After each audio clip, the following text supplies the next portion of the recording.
Good afternoon. It's 3 p.m. and I'll call to order the Board of Directors regular meeting for Monday, October 21st, 2024. May I have a roll call, please? Director Meyerhoffen, Present.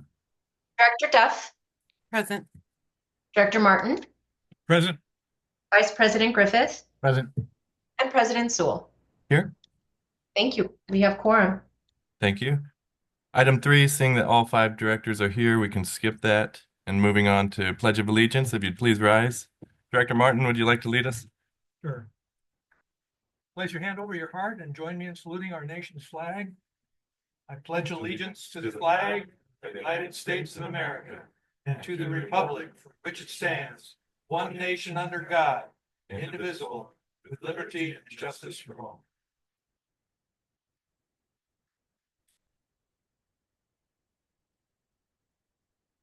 Item 5, Rules of Procedure. Counselor? Yes, according to the rules of procedure adopted by the board, all notice meetings are conducted using Rosenberg's Rules of Order as a procedural guideline.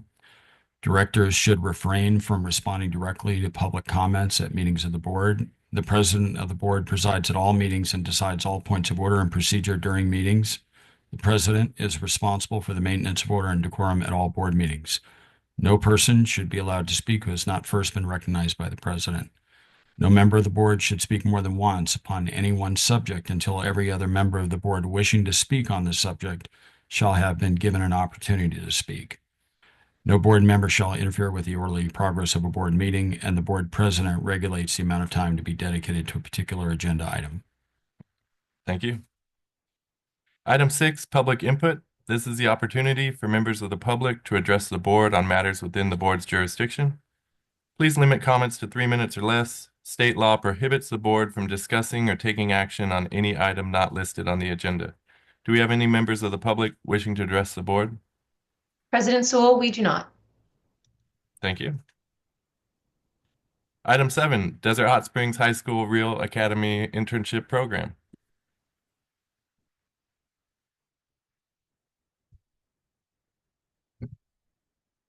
Good afternoon, President Sewell and members of the board. Today, I have the pleasure of introducing our 2024 Fall Internship participants. All seniors at Desert Hot Springs High School, each student is part of the Real Academy and went through a rigorous panel interview with our management team before being selected for their positions in our accounting, customer service, water production, and wastewater departments. MSWD hosted each student for approximately 60 hours this semester, and staff has enjoyed sharing their passion and the world of water with each of them. First, I'd like to introduce Diego Ramirez. Diego?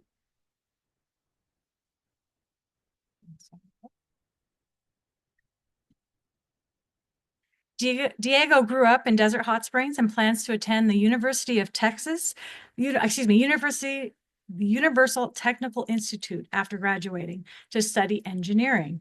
However, he has expressed interest in a career in water after working in the water production team. His favorite things about the Real Academy are the friends he has made, the creativity of the projects and his peers, and the opportunities he has had to learn more about engineering. Next, I'd like to introduce Fabiola Herrera Lopez.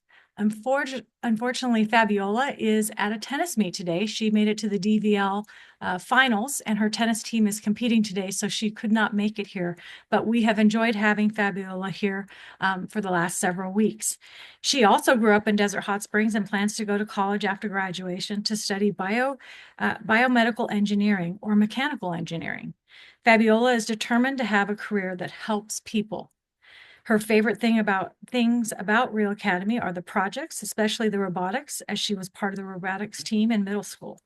She also appreciates the Real Academy opportunities like the MSWD interns and the different events they have attended. Next, I'd like to introduce Emmanuel Romero Galvez. Emmanuel? There you go. Emmanuel grew up in Desert Hot Springs and plans to enter the military after graduation before attending college. His favorite things about the Real Academy have been the bonds he has made with his peers, the camaraderie, and the different opportunities it has provided, including this internship, where he has where he was very excited to learn more about the wastewater department and the different processes of treatment from start to finish. And lastly, I'd like to introduce Nathan Irene.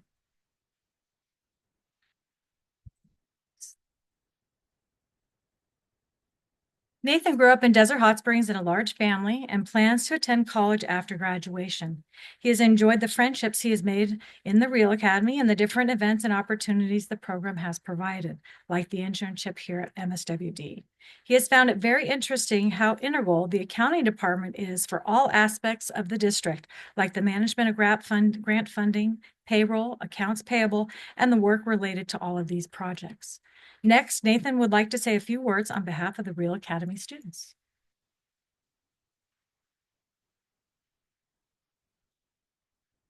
So I'm Nathan Irene, and on behalf of the Real Academy, I want to thank you guys for giving us this opportunity to intern under your guys' departments. We really appreciative of it, really appreciative of it, and we hope to work with you guys further. Thank you. Thank you.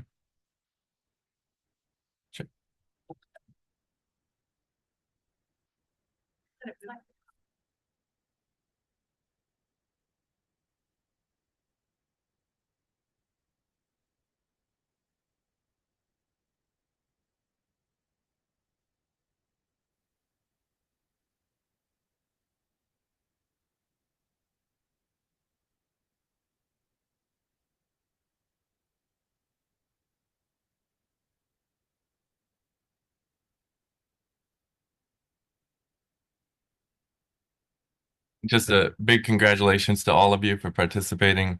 I like how everyone's kind of spread out in different departments, and as you, I'm sure, learned, there's a lot of different career opportunities in the water industry. So we wish you the best of luck as you continue on your higher education, and hope maybe one day you come back and work for us.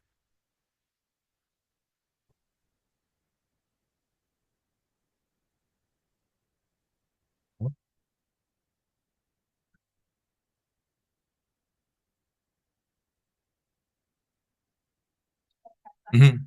But do you want to say it so it's on the video? These are letters from each of the interns to each department, thanking us for hosting them here. And I'll make sure that we get these scanned and sent out. Thank you. Awesome. Thank you very much, you guys. Anyone want to say anything, brother? Yeah, Oh, yeah, go ahead, man. it is truly refreshing to see young people getting involved like this in such an important industry as providing water. It's the most valuable natural resource on the planet. Without water, nobody can survive. So I really appreciate your interest and your involvement in the intern program, and I hope that you will, in fact, move forward, because I've been very impressed with what I've heard today. Thank you all.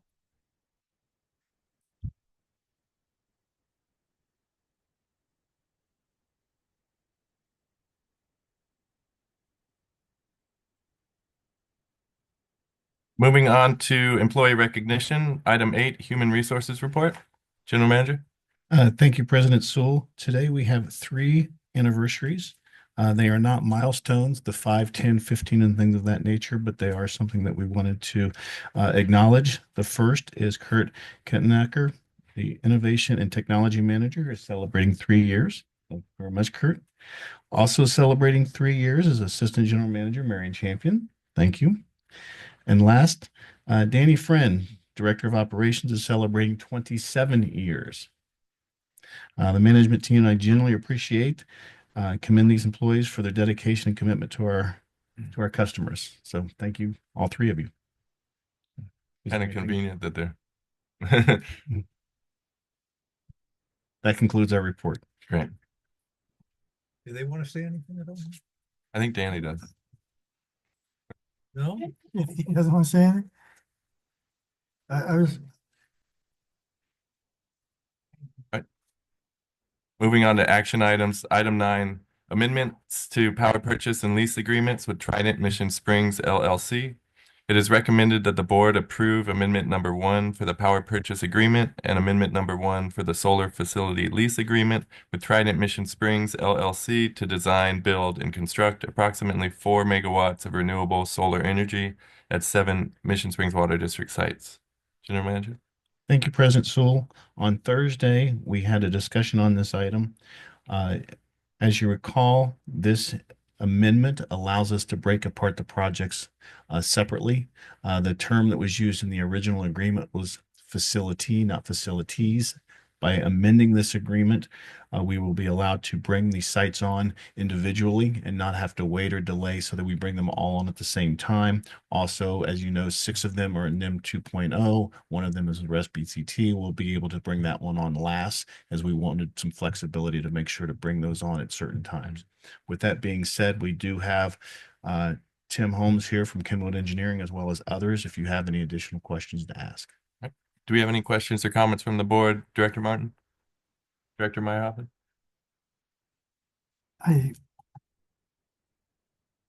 think that it's the wrong idea for now. This is the third time we're looking at this contract and approving it.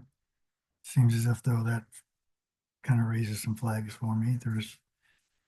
We don't know what they're going to look like. Or other solar panels, the idea is to produce power. Now, I know that our other contracts were getting paid the same either way, but it kind of defeats the purpose when the sand and dust blows over the top of the panels and they're not only being cleaned like twice a year. And I think these solar panels are an eyesore. We don't know what they're even going to look like when they're placed, how they're going to look. I know that the first 2 times I voted yes for this, but on this third time around, gives me the opportunity to think even more. So methane gas is something that some of the bigger water districts are talking about because we can get that for free. And as we grow, that could be a possibility for other things. We haven't designed the Nancy Wright treatment plant to have a roof or carports that have solar panels on them. And we should be designing some of these wells. The heat does destroy some of our motors and or shortens the life expectancy, I should say. And we should be putting them up to where that gives shade for those. I think, like I said, I think it's an eyesore. I think that all solar panels should be on a roof or on the top of a carport or up high, not taking up valuable space on the ground. Thank you. Thank you. Director Duff? No questions. I just wanted to make a comment just to reiterate. This was simply to allow what we already approved to be severable in a way to where as soon as a project comes up, it can start saving us costs and can come online one by one as soon as possible, right? Correct. That is the intent of this agreement, but it also, because it's broken apart in 7 different projects, the $1 million, I guess the third type of insurance that's prevailable, whether it's the performance bond or this allows it to be also broken apart. So it's a benefit to both Perfect. parties. Perfect. Thank you so much. Vice President? All right. I have nothing further. Do we have any members of the public wishing to speak on item number 9? President Sewell, we do not. And with that, do we have a motion for the item? I will move we approve amendment number 1 for the power purchase agreement, and amendment number 1 for the solar facility lease agreement. We have a motion. Do we have a second? I'll second it. We have a motion and a second. May I have a roll call vote, please? Director Meyerhoffen? Yes. Director Duff? Yes. Director Martin? Yes. Vice President Griffith? Aye. President Sewell? Yes. Thank you. Motion passes. Thank you. Item 10, acceptance of the 13th Avenue, Mission Lakes Boulevard, and Thomas Avenue Tropical Storm Hillary Waterline Replacement Project. It is recommended that the 13th Avenue, Mission Lakes Boulevard, and Thomas Avenue Tropical Storm Hillary Waterline Replacement Project be accepted, and that the release of the retention money held for TriStar Contracting 2 in the amount of $37,266.97 is authorized 35 days after filing the notice of completion. General Manager? Thank you, President Sewell. On Thursday, we did provide a short presentation on this project. This project was replacing 3 damaged water lines or water lines that were exposed partially. When the scour depth occurred, we have to lower these when we replace them. This is simply the notice of completion that will allow us to release the retention, but also while the project will be complete, we're still going to be trying to work with FEMA to make sure we get reimbursed for these 3 projects. So with that, Eric, our engineering manager, is available for any questions. Any questions from the board, Director Duff, Vice President, Director Martin? No. Director Meyerhoffen? And nothing further from me. Any members of the public wishing to speak on item 10? No, sir. With that, do we have a motion for the item? So moved. I'll second. We have a motion and a second. May I have a roll call vote, please? Director Meyerhoffen, Yes. Director Duff, Aye. Director Martin, Yes. Vice President Griffith. Aye. President Sewell. Yes. Thank you. Motion passes. Thank you. Item 11, updates to the Developer Contractor Handbook and guidelines for design and construction of water and sewer facilities. It is recommended that the board approve the updates to the Developer Contractor Handbook and guidelines for design and construction of water and sewer facilities, October 2024 edition. General Manager? Thank you, President Sewell. On Thursday, we did present a presentation on this particular item. Simply put, this allows us to put into policy the requirement that if we were going to put a water meter or a sewer lateral to a main or a sewer, that they are made public. Right now, the only place that it shows up in the handbook is part of the development agreement that all developers, large developers sign, but it's not in the policy of the handbook. So this actually places it in the handbook so everybody is brought to the same level or same standard, if you will. Great. If there's any questions, we're available. Director Martin? No. Director Meyerhoffen? No, just keep up the good work on making it in plain, simple language so everybody can understand it. Thank you. Director Duff? Vice President? And I'll just kind of echo Director Meyerhoffen's comment, kind of along the lines of the codification and going through all of our old policies and procedures. I really appreciate all the work that we're doing to tidy everything up. So, do we have any members of the public wishing to speak on item 11? No, sir. Thank you. And with that, do we have a motion for item 11? Make the motion to, We have a motion. Do we have a second? I'll second it. We have a motion and a second. May I have a roll call vote, please? Director Meyerhoffen, yes. Director Duff, Aye. Director Martin, Yes. Vice President Griffith. Aye. President Sewell. Yes. Thank you. Motion passes. Thank you. Item 12, acceptance of final track map for track number 38816 Aventura Palms. It is recommended that the final track map for track number 38816 Aventura Palms be accepted and that the general manager be authorized to execute the map to finalize the approval. General Manager. Thank you, President Sewell.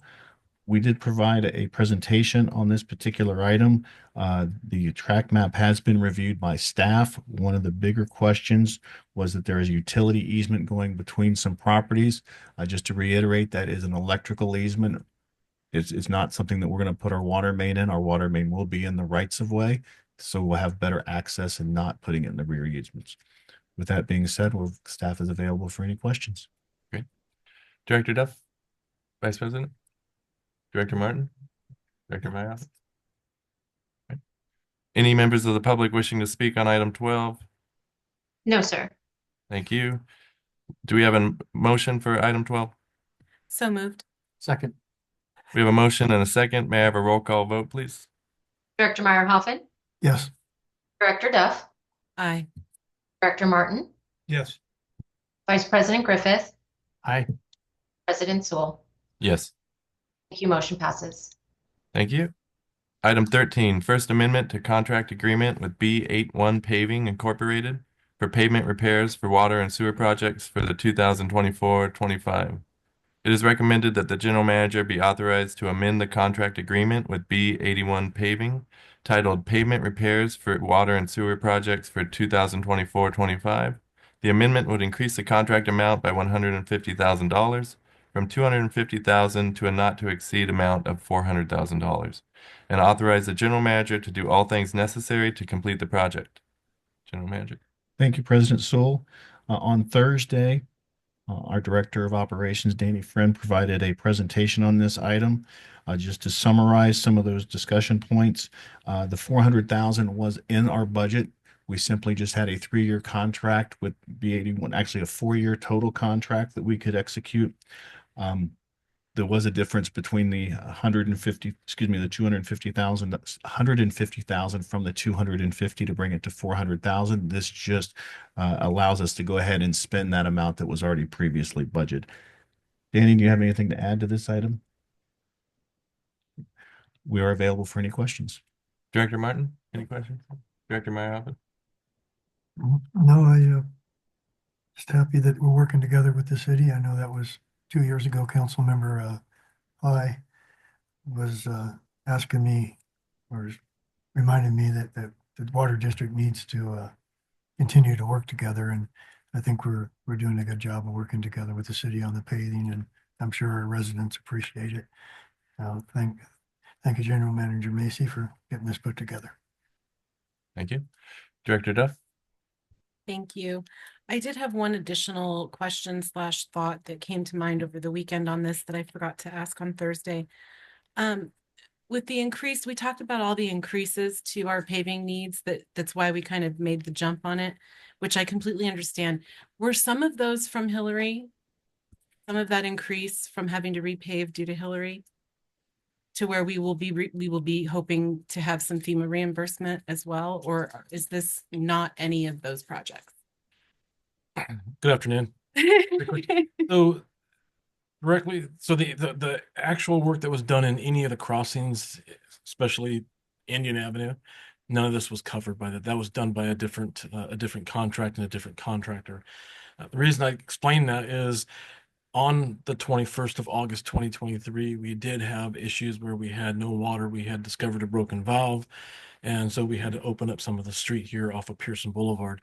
So technically, responding to Hillary, we had to take care of some work, but not necessarily attributed directly from Tropical Storm Hillary. Okay, thank you. That was the clarification I needed. Thank you so much. Vice President? And I have nothing further. Thank you, Dan.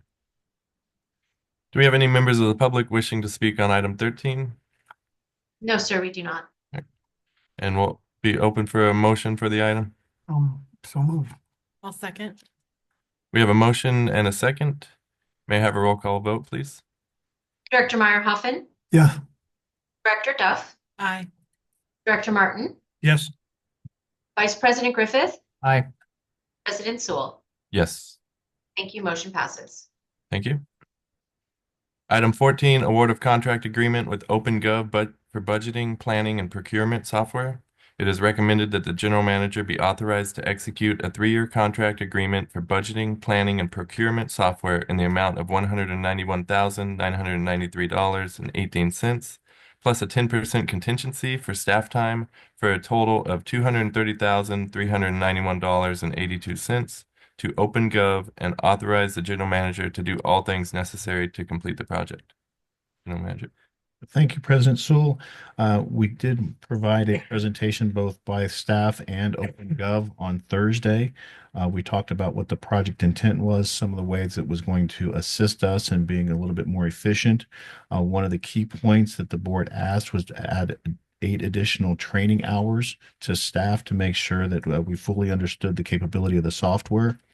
Unfortunately, that change was not in the board packet. We did not get that until too late to be posting that. So we would ask that the board accept or make a motion to edit the document and add 8 additional hours. We do have the information from the vendor, OpenGov, and we will be able to include that in the actual the agreement, but I just want to make sure that we clarified that for the record, that we're going to add 8 additional hours. That concludes today's report. Great. Any further questions or comments from the board, Director Duff? Just one, and I see that Mr. Jaggers is actually with us today. I just wanted to verify in the summary of the report, it also said that part of the software we're receiving is going to assist in the projects that involve prevailing wages and labor compliance. So is that an additional software also included that will help us with our DIR reporting and such like that? Yes, everything in there, specifically the budgeting and planning, I believe is what is being referred to in there. Helps with personnel cost and planning of the personnel cost, forecasting, all of those things. Okay, perfect. Thank you so much. Appreciate it again. Thanks for coming today. Absolutely. Vice President? Director Martin? Director Meyer? Yes, Mr. Jaggs. I noticed OpenGov was checking me out on social media. Uh-oh. And my first impression of that was job well done. I would have done the same thing. It's good to know who you're dealing with. Well, thank you for going as far as you have with this contract and working with us. Absolutely. Thank you. And I have nothing further. Thank you, James. Do we have any members of the public wishing to speak on item 14? No, sir, we do not. Thank you. And with that, do we have a motion for the item? Yeah, I'd like to make a motion to award the contract agreement with OpenGov for budgeting and planning and procurement software with the addition of an additional 8 hours of training, which would have totaled 16 hours of training. Thank you. Do we have a second? Second. We have a motion and a second. May I have a roll call vote, please? Director Meyerhoffen, Yes. Director Duff, Aye. Director Martin, Yes. Vice President Griffith, Aye. President Sewell. Yes. Thank you. Motion passes. Thank you. Moving on to discussion items. Item 15, Critical Services Center and Administrative Building Update. We spoke briefly Thursday. Did we have anything further? No, we do not. Any questions or comments from the board? All right. Item 16, Groundwater Protection Program Update. Thank you, President Sewell. There was a question coming out of Thursday's meeting that I'd like to address. The question was, where do we stand as far as the reimbursement of what we've submitted? I did add a simple slide. The next slide should be able to provide that. What you're looking at here is what we consider phase 1, which is the Nancy Wright Reclamation Facility. The disbursement requests, you'll see the 4 requests that we have received payment on, starting with a rather large one at $22 million. We received 20 million of that, so on and so forth. You see that the adjustments are going down. A couple of notes that across the bottom that I will read. Construction started in April 2022, but the final budget approval, the FBA, wasn't until January 2023. That's why you see such a large number at the first request. It was encapsulating everything that would been done since April. Reimbursement number 5 in the amount of $2.8 million has been uploaded to the FAST system. Reimbursement number 6, which is 1.3 million, is expected to be this end of this week if everything goes well. Phase 3, which is the conveyance line, that is still awaiting FBA approval. Once approved, MSWD will be uploading that request of 6.4 million of the $7 million that was approved contract price, which includes a couple of change orders. And lastly, MSWD continues to work with the state for phase 2, which is the M2 septic to sewer FBA, an amendment to the grant agreement. The grant agreement, if you recall, one of the reasons why you see the $2 million adjustment in the first one was because there was a month or 2 or 6 weeks that we couldn't get reimbursed for. That's what that amount is. And then some of the other things are things that needed additional backup, but they didn't want to hold up the reimbursement. Therefore, they just issued it, and we'll go back and encapsulate all of those at one time when we get the agreement done. So right now, if you were to total up the adjustments that we hope to get, 2.2 million, the 2.8, and then of course the bigger number, the 6.4 million. We still have a considerable amount of funds out there that we're trying to get back from the state. But fortunately, through the hard work of our finance department, we are still able to keep keep cash flow in a positive nature. So that concludes, I think, the answer to the question that we received on Thursday, but available for any additional questions as well. Right. Anything further, Director Duff? Vice President? Director Martin? Nope. Director Meyer? I just have one. Can you speak maybe generically to their adjustments? Are there reasons that they're denying certain things or? The state is very thorough in when they're reviewing some of these things. And if the lines don't line up perfectly, or let's say a PDF for whatever reason wasn't exactly clear to them how it's getting allocated, they'll simply bounce it back and give us the opportunity to respond or simply go ahead and move with the process. When we met with the state a couple of months ago, some of the things they talked about, they're constantly getting audited. Why this is our one big project, they're getting audited on a consistent basis. So every once in a while, they start looking at different things at different times throughout the project because they just got audited. And then that's some of the things that sort of trigger a question, if you will. Every time they've come to us, we want to get the money first. Sometimes it takes 4 to 6 weeks to go from department to department at the state. So we don't want to go back and start a process over again. So we've tried to work with them best we can to get the money as fast as we can. As we talked about, we're still about $9 to $10 million asking for reimbursement from them. So we try to keep the process moving.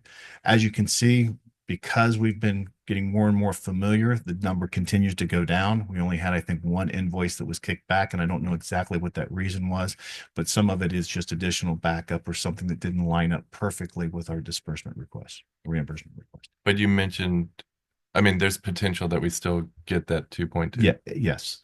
We just didn't want to hold up payment, and really what we're waiting for, because as you can see, the biggest component of this is that first request of $2 million. We want to get that grant agreement approved, and then we'll go back and clean up the other ones, because that's really the one that we're going to spend the most focus on, if you will, the $1 million. But we do expect to get all the basically 2.26 from the state. Great. Thank you. Moving on to the consent agenda, consists of approval of minutes as well as the register of demands. Did anyone want to pull any of those items specifically? All right. With that, do we have a motion to approve the consent agenda? So moved. Second. We have a motion from Director Martin and a second from Vice President Griffith. May I have a roll call vote, please? Director Meyerhoffen, Yes. Director Duff, Aye. Director Martin, Yes. Vice President Griffith, Aye. President Sewell. Yes. Thank you. Motion passes. Director's reports, item 19. Would anyone like to go first? I'll go first. Go ahead.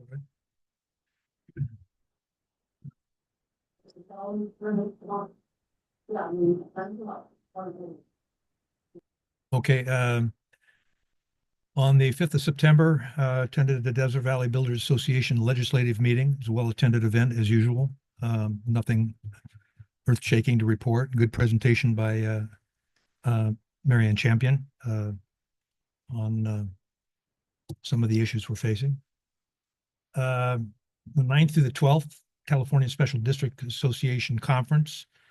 Of course, one of the highlights was the awards and certificates that were passed out, including the Special District Leadership Academy certificate and the Special District Governance certificate. I want to give a kudos to Vice President Griffith and Board Member Duff for encouraging staff to pursue certification and promoting involvement. I initially hadn't planned on doing that, and you recommended that I do, and I'm glad I did. So thank you.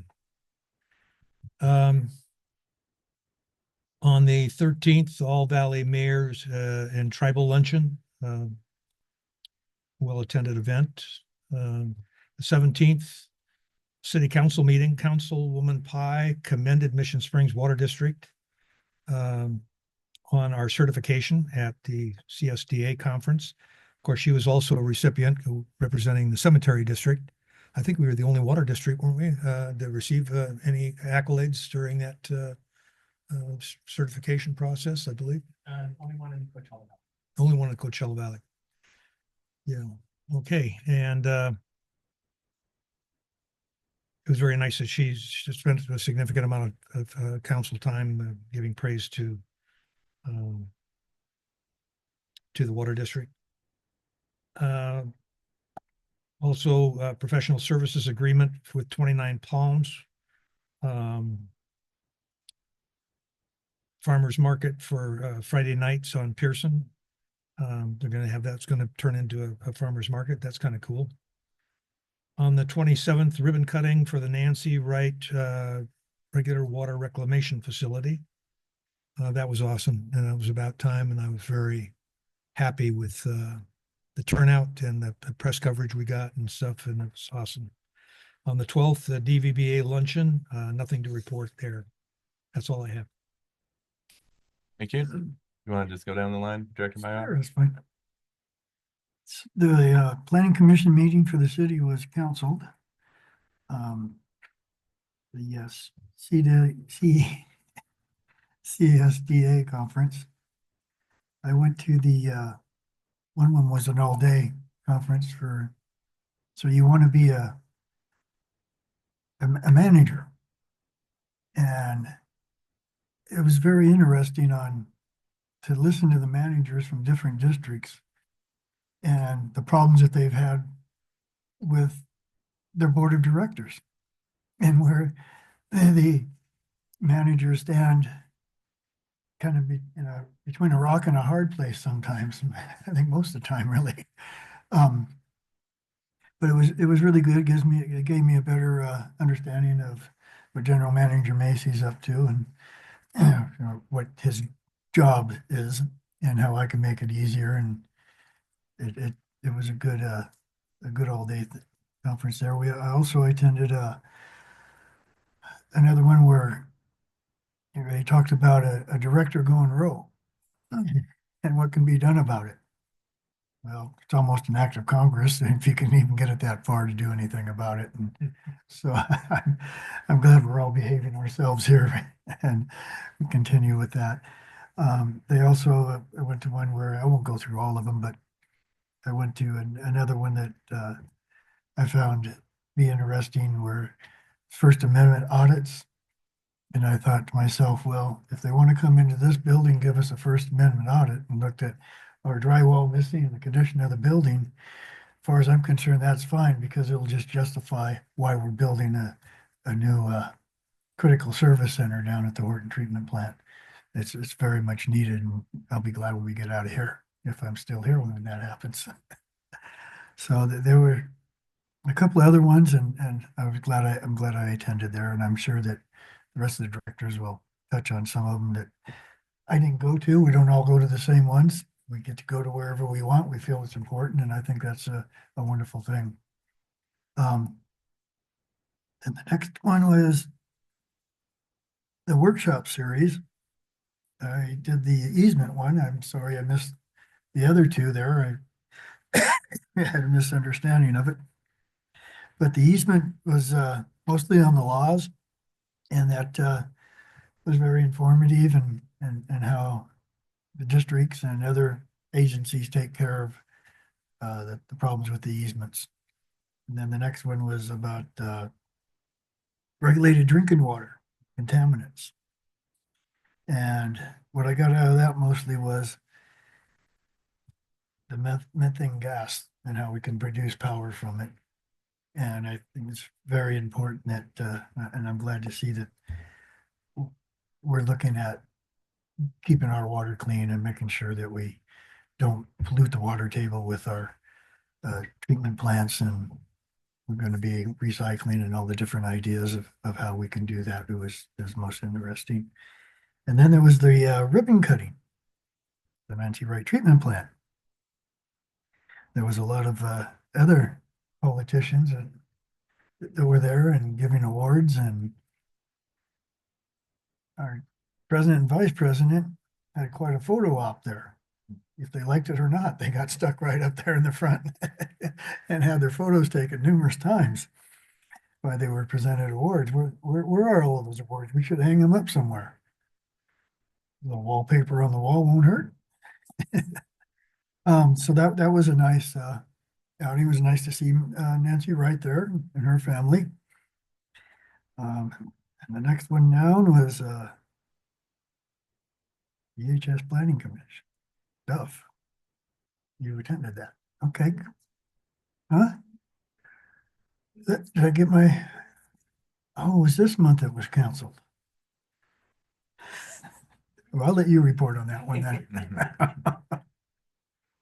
And that's all I got for today. Yeah. Yeah, I just wanted to, one thing I forgot to mention was one of the breakout sessions that I attended that I was very impressed with, and it was called Violence in the Workplace. And there's a, where is it now?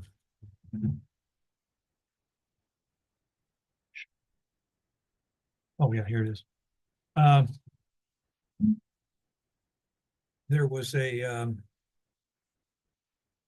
large discussion on a Senate bill, 553, requiring requirements with an addition of training, et cetera, with staff. And I hadn't heard about it here, but I checked, and we are in full compliance with the with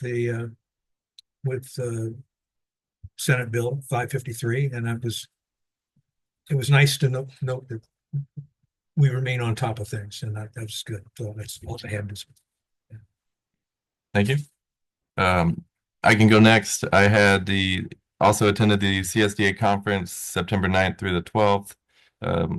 Overall, I thought the conference was very informative. Keynote speakers at CSDA are always pretty engaging. Of the different breakouts I attended, the most beneficial was definitely the rate setting session.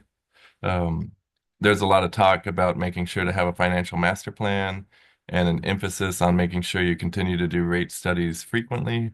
And it got me thinking, I think our last one was 2014. That is correct. And so the general consensus in the room was about every 5 years. So I'm happy that it's on the horizon for us and that we're working on the financial master plan. Another topic that was brought up was a recent bill that was passed, and that's AB 2257. It does seem like a little more work for us, but the goal of the bill is to help agencies develop more defensible rates, as well as build trust and transparency with ratepayers. So I think the intention of the bill is good, but I know there's a lot of little things that we have to make sure we're doing when we start that process. A few other sessions I attended was the electric fleet vehicle session, which was a bit rowdy. It seems like there's not too much consensus from the state as far as enforcement. So it'll be interesting as we get a little further down the road. I followed that up with board decorum, which was also interesting. And then maximizing attorney-client relationships. But overall, I thought the conference was well put together, and I always enjoy the CSDA. Then the following day, September 13th, All Valley Mayors and Tribal Luncheon. Overall, I thought it was a good event. There was probably 400 people or so there. Mayor Mattis did a good job showcasing Desert Hot Springs. Scott talked about the diversity in our community and the steps the city's working on increasing the amount of small business we have here. Also was mentioned some grant funding that helped beautify some of our downtown area and different small businesses that were able to apply for the grant and receive, I think, up to 50,000 to kind of beautify their area. Other cities all seem to be experiencing a good amount of development since COVID. Palm Springs really focused on the $2 billion upgrade coming to Palm Springs Airport, which is going to double the amount of gates they have. September 25th, I attended the Greater Coachella Valley Chamber of Commerce Morning Mixer. It was held at the Coachella Valley Rescue Mission. They had a good setup. They had vendor booths and then also gave tours and talked more about what the rescue mission offers. And they're currently providing up to 28,000 meals a month, and they shelter about 300 people each and every night. September 27th, Nancy Wright Regional Plant ribbon cutting. Again, was a great event.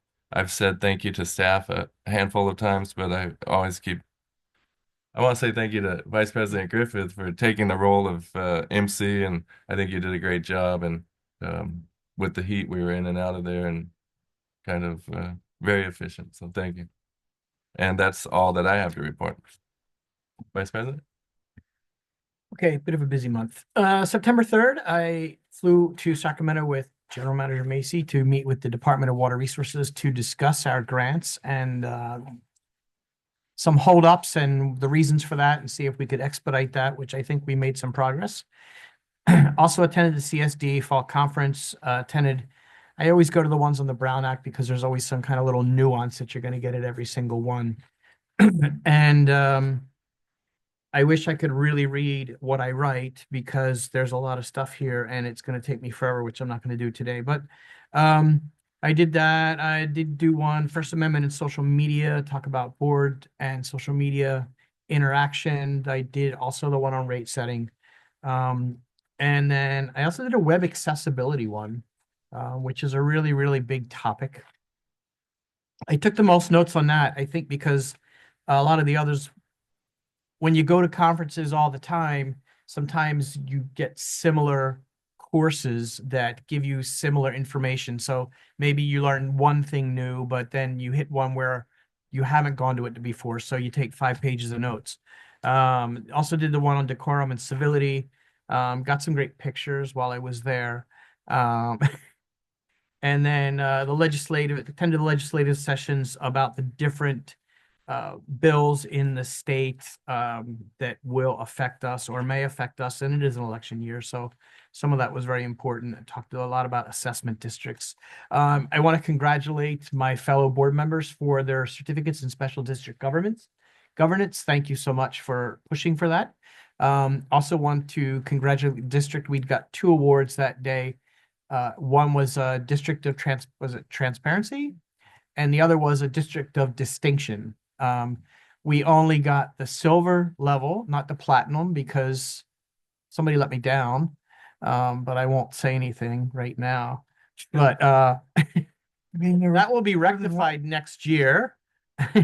And so it just really demonstrates the fact that the district is very, very diligent about making sure that we're doing everything ethically and transparently.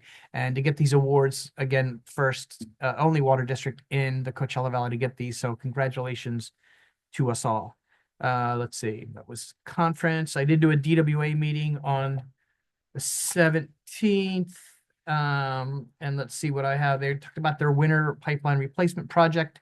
And then they also talked about the deliveries, the Met deliveries, and that we are now balanced. And from this point forward, we will continue to get 8% of whatever deliveries that they get. So very happy with that. Appreciate our colleagues over at DWA for listening to me complain constantly about what I felt was the inequity in the deliveries. And so I'm still going to watch, what's that, trust but verify, right?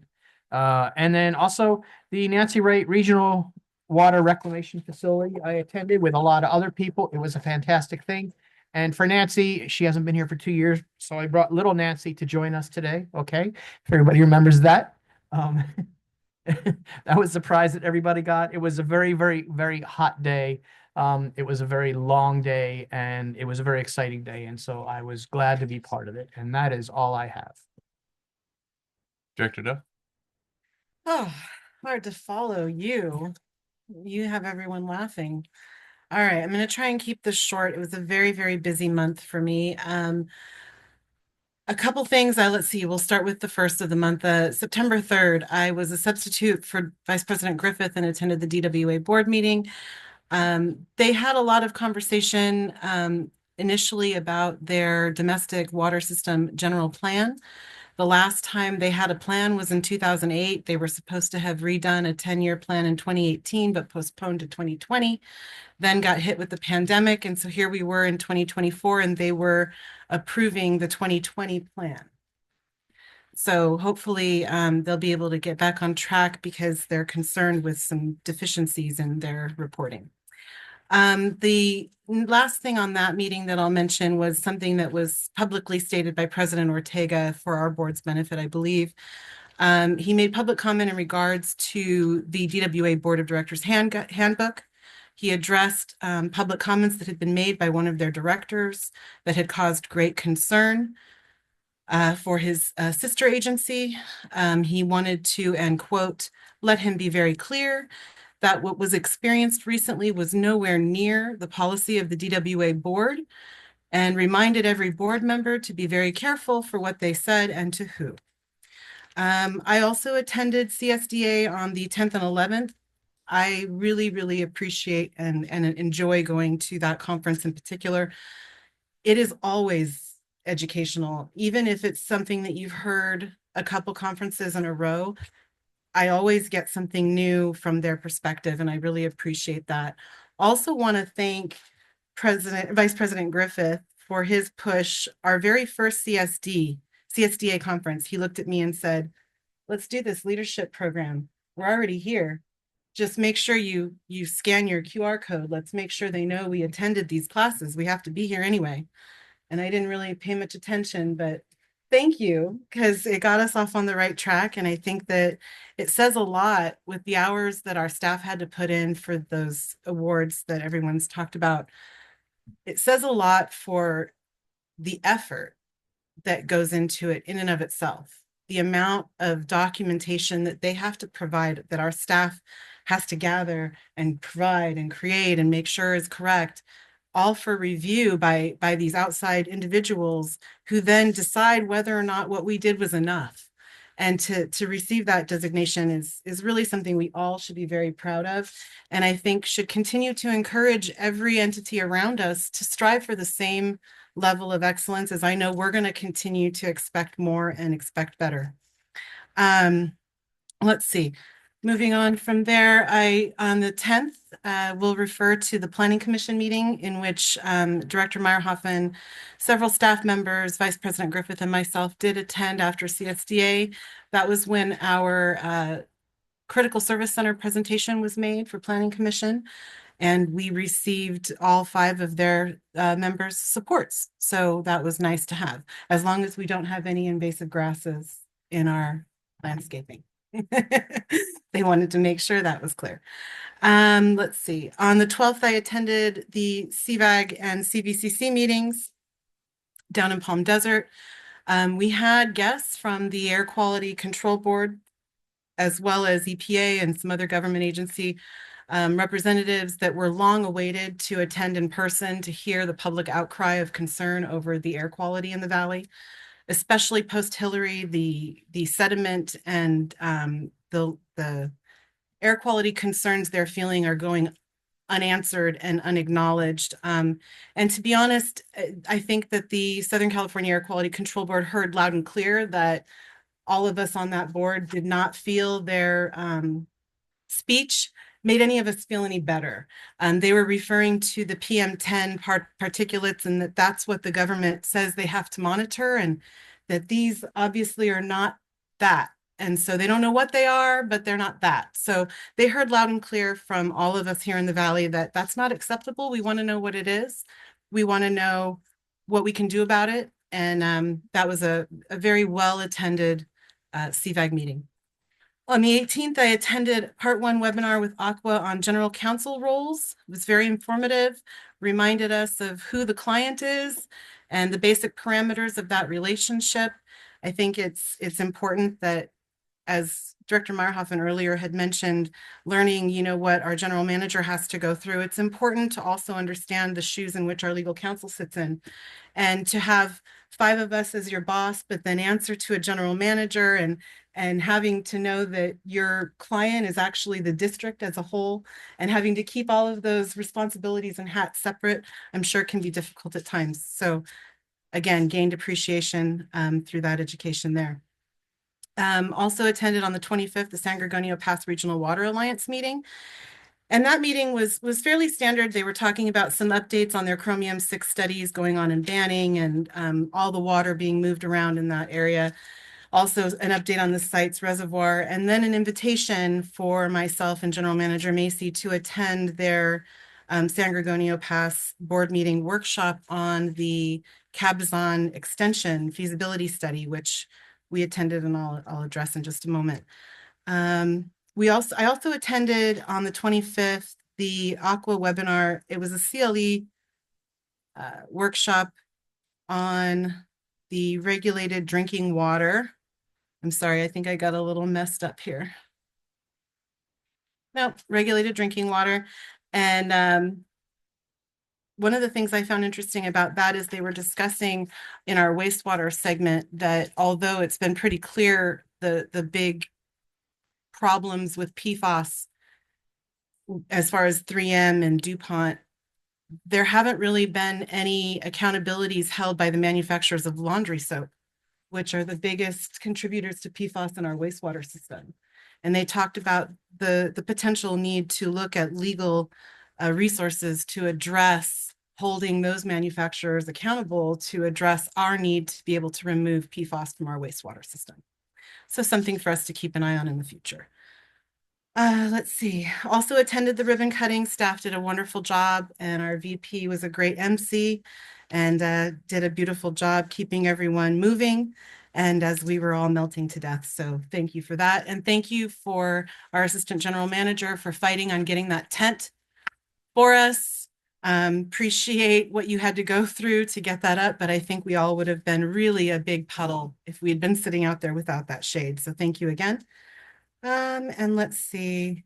Lastly, the San Gorgonio Pass board meeting, a workshop, which was on the Cabazon extension project. They have basically agreed to proceed with an updated feasibility study and meeting with all parties involved, including the three of us in the Valley here, to see if we have interest in participating in such a large project. Wasn't as scary as some people had insinuated it might be. And I have the workshop slides if any of our fellow board members want to take a look. It was a really interesting presentation. But that does it for me. Sorry it was so long. No problem. Just an overall thank you to the board. I know, like we said, that was a little lengthy for the director's reports, but it really shows not just at the conferences when we're able to spread out, but just all the different events we're able to hit in the Valley. Not only does it help build our presence, but brings a lot of information back to the district. So thank you all. Item 20, General Manager's Report, includes the finance report and public affairs report. I believe we're doing both. Yes, we are going to discuss both. Our director of finance is not in attendance here in person, but he is on the call. He did want me to pass along to the board that the audit process is proceeding, and we'll be able to have an updated financial report next month. But we are tracking consistently with our revenue expenses on both ends. And just give us a chance to get through the audit, and we'll be providing an updated audited financial report next month. Great. Public affairs report, I'd ask AGM Champion to provide this. Marion? Thank you, General Manager Macy, and good afternoon again, board members. I have a short PowerPoint today that I'd like to share the highlights of some of the activities of the Public Affairs Office. Additional updates are available in your packet. We had several notable events in the past month, including presentations at the Healthy Desert, Healthy You Environmental Health Summit, the Desert Hot Springs Senior Center during their Jewish Family Services Luncheon, and we also shared information at the Painted Hills Middle School Career Day, inspiring students to think about job opportunities in water. We also held an informative water talk on September 25th, in which we hosted Jennifer Ramirez from the Riverside County Emergency Management Team, who shared emergency preparedness information with our guests. We also participated in several notable Greater Coachella Valley Chamber of Commerce events, most notably the State of the City, which showcased our award-winning water to out-of-town guests and to local business leaders. Coming up, we have several notable events and sponsorships, including the CV Can Holiday Toy Drive and Golf event, the Rotary's Happy Healthy Halloween community event, a special water lecture at the DHS Historical Society's Rock House, the Coachella Valley Garden Day, and the CVEP Economic Summit, which is being held on November 19th. I also wanted to draw your attention to our next live stream blood drive, which has been rescheduled from November 13th to November 25th. This is the Monday before Thanksgiving. As was mentioned earlier, I would be very remiss if I didn't mention our ribbon cutting. We had in total over 150 people in attendance, including community leaders and legislators. Besides the heat and the last-minute flight arrangements that kept Chairman Esquivel from attending, all in all, the event was very successful and very well attended. Media coverage around the event included KESQ TV, the Desert Sun, a Special Valley Voice in the Desert Sun, the Aqua News Roundup, Smart Water Magazine, El Informador, and various social media outlets across the water industry and the Coachella Valley all noted our accomplishment. We have added the virtual tour video to our YouTube channel, and we will also be adding the full unedited ribbon cutting ceremony to our YouTube channel later this month. On October 30th, MSWD will host Karen Jeffries from the Coachella Valley Conservation Commission. She'll be here to discuss the proposed Chuckawalla National Monument, which includes approximately 627,000 acres of public lands.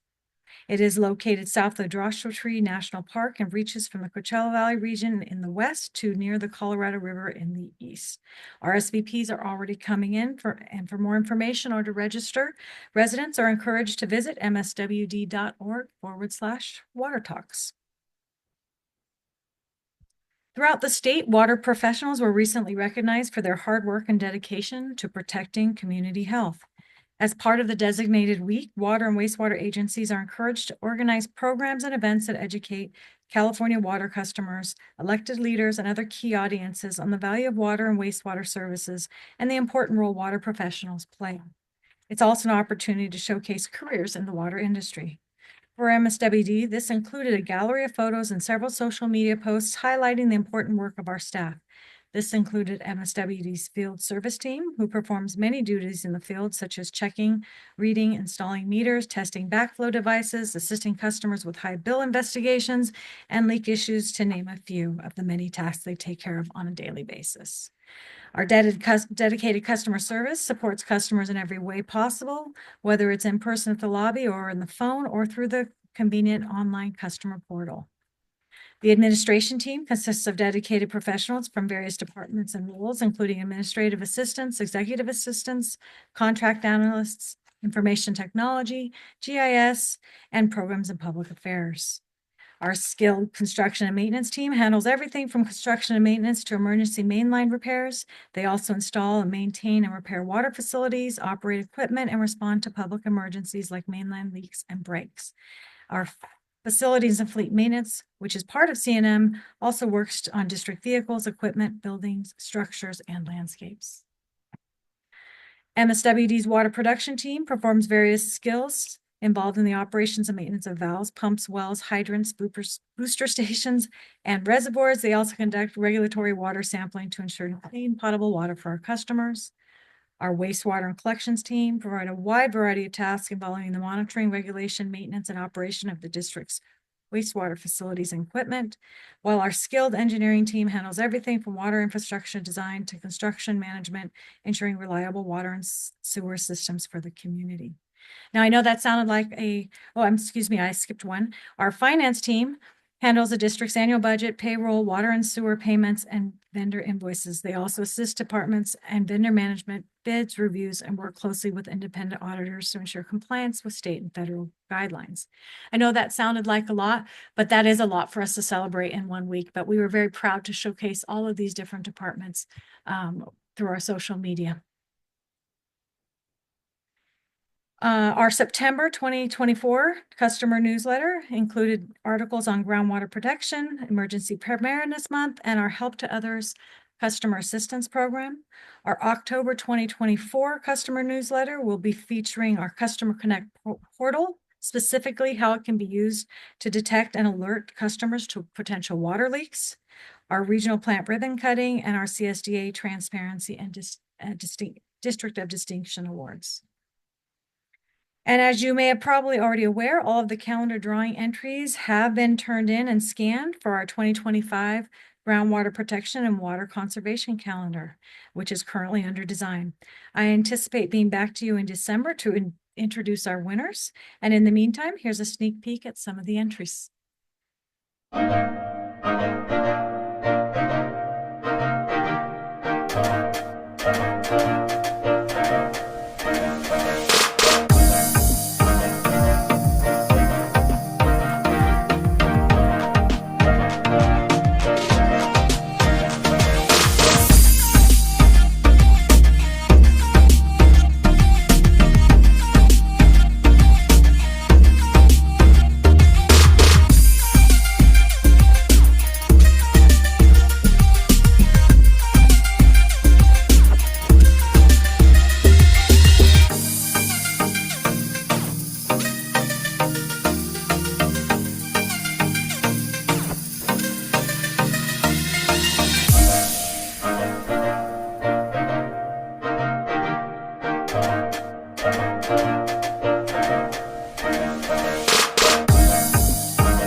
Thank you. I think you'll all agree with me that this year's, they really did shine. The students put a lot of effort into it. That concludes my general update, but as Director Duff did mention, I wanted to pull up the Natural HCP Coalition has an annual meeting that's going to be overlapping us in December. That's the HCP is Habitat Conservation Plan, for anyone who's not sure what that acronym was. It does coincide with our regular meetings in December. We have a workshop on Tuesday, December 10th, our study session on the 12th, and our board meeting date is the following Monday on the 16th.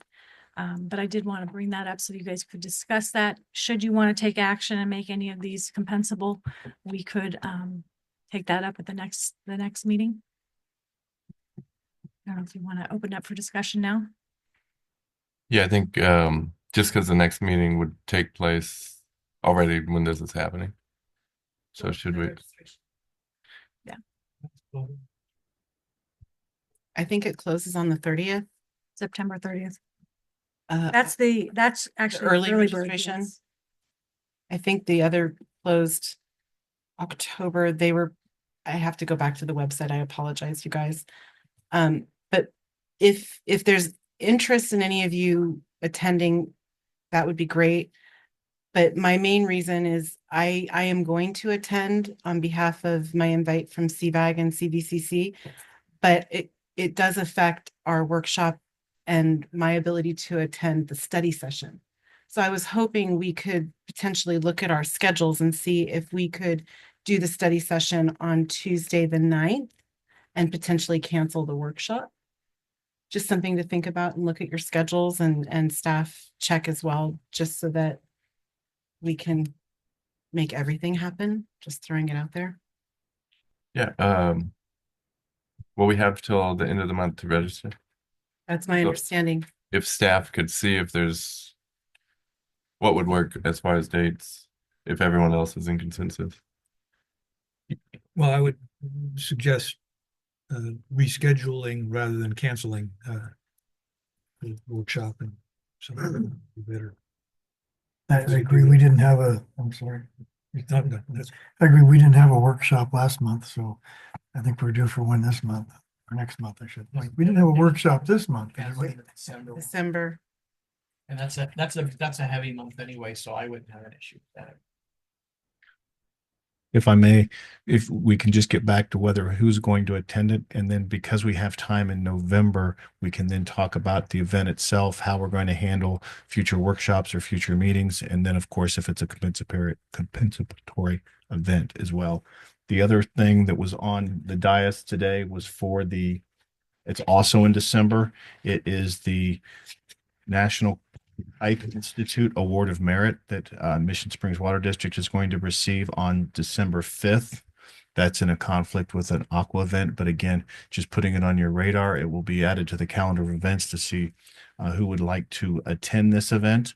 And then, of course, in November, we can talk about whether it's going to be a compensatory event. But if you're going to aqua, you only can do one meeting a day. So if you go to both, then unfortunately, it's only going to be one meeting, but we will provide transportation to any board member that wants to attend the event. It is in Fullerton. So that concludes our report. Thank you. Excuse me, Assistant General Manager Champion. Yes. On the 25th, as you know, I've heard this young lady's presentation on the Chuckwalla Conservation Area, and it was very good. I would suggest if you guys can make it. She's a very good speaker, and it was very interesting it's not just about the conservation area, but how it will bring future growth to the area. And if you can have time, make time to go to it, I might even go back there and listen to it a second time. Thank you. Thank you. Anything further on the general manager report? Yeah, Director Duff. I just wanted to bring up one thing on the general manager's report. It talked again about disconnections and reconnections, and I brought this up a couple months ago. If we could kind of start tracking some data on those not reconnecting. I'm seeing that 100 customers have yet to reconnect from those who have disconnected just in 3 months' time. So that's kind of a trend. It says that 115 disconnected in September for a total of 301. But then it said for reconnections, only 71 reconnected in September for a total of 206 reconnections. So that's 105 that never reconnected. I just want to try and figure out what's happening with that trend that I'm starting to see. So I just wanted to remind staff that I'm hoping we can get some deeper dig into those trends. Thank you very much. That was my only question. Anything further? Thank you very much. Item 21, District Council comments. Yes, just briefly, some of the items that we worked on last month included working with the district on edits and updates to the district's administrative code, and we're still working with district staff on that. And then in September, we advised the district in connection with the SCE lawsuit over unitary taxes. Also continue to advise the district and work with staff on labor and employment issues as needed. And then another item that we worked on was reviewing and providing comments on legal issues related to the PPA and lease with Trident Mission Springs, with Kenwood advising the district on technical and business terms of those documents. And that's my report. And no closed session today. I don't have one. No closed session. We took care of that on Thursday. Thank you. Great. Thank you. Item 22, Director comments and requests, consists of general comments, requests for future agenda items, and requests for future meetings. Director Martin? No, nothing at this time. Director Maya? Yes, for the future meetings, I've spoken with a couple members of, well, a candidate and a member of a council about how the water district and the city can work together. And I have a General Manager Macy and I have spoke about this over the last couple of years off and on.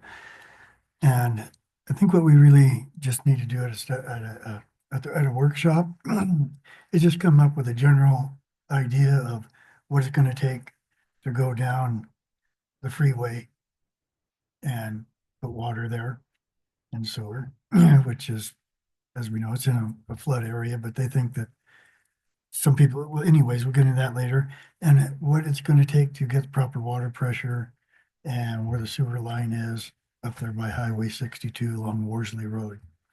And so if we could just give the city a general idea of where we're at, so they can be looking at maybe partnering with the water district sometime in the future to get that, get the funding to put that in.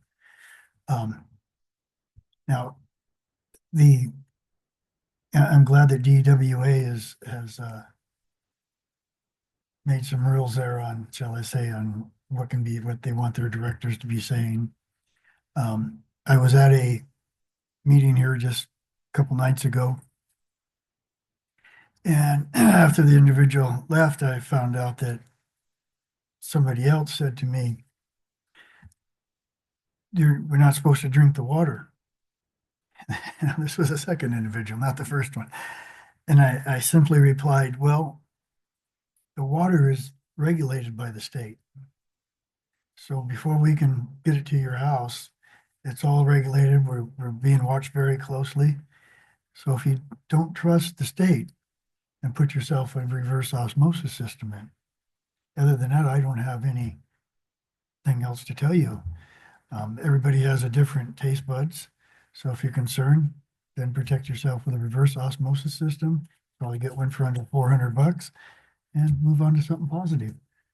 So then on social media, as I believe assistant general manager champion, saw the posting about people complaining about the water meters again and leaks.